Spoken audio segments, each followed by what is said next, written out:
It's been a long month. At the start of the month, the Irish travel trade was talking about a hit on the Asia bookings and perhaps the cruise bookings.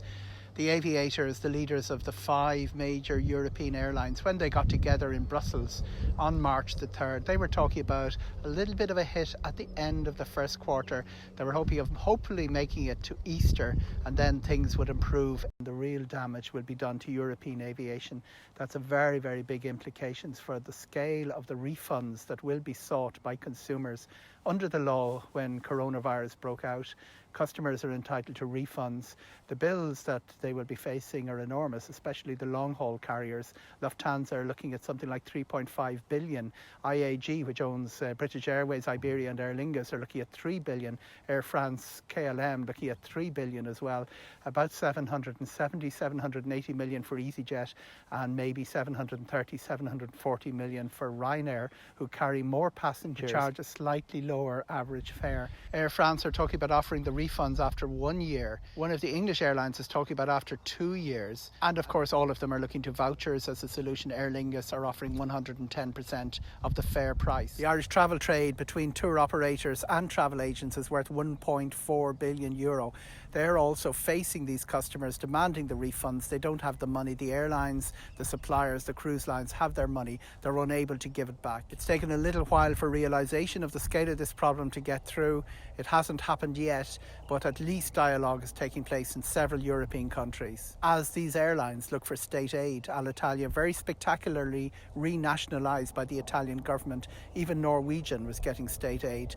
IAG looking to the British government, and Lufthansa, a big critic of state aid, looking to the German government. The French are saying it's not a matter of renationalising Air France, but they're also looking at a deal between the Dutch and the French governments for state aid to Air France KLM. Overnight, Virgin Australia got a big state loan. Qantas objected to that, having got a state loan themselves. Connectivity has collapsed. Dublin is down to 25 flights in each direction today. Belfast City, Cork and Shannon have 1 flight a day. Donegal and Kerry have 1 flight. It's the PSO service route to Dublin. Belfast International and Knock have no traffic. Repatriation flights are still coming in. 2 of Dublin's flights today were repatriation flights. One was to Denmark and the other one with LOT to Poland. And repatriation is a live issue. Malaysians have joined Qatar among the heroes of repatriation.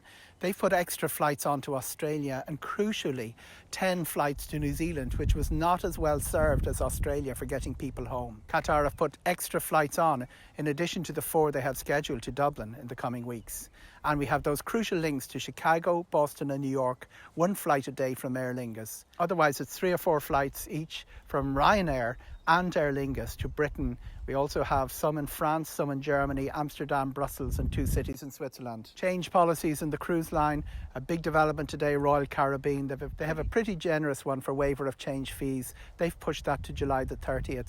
It means that up to 48 hours before you're sailing, you can change for any reason. And a bit of traction for another debate.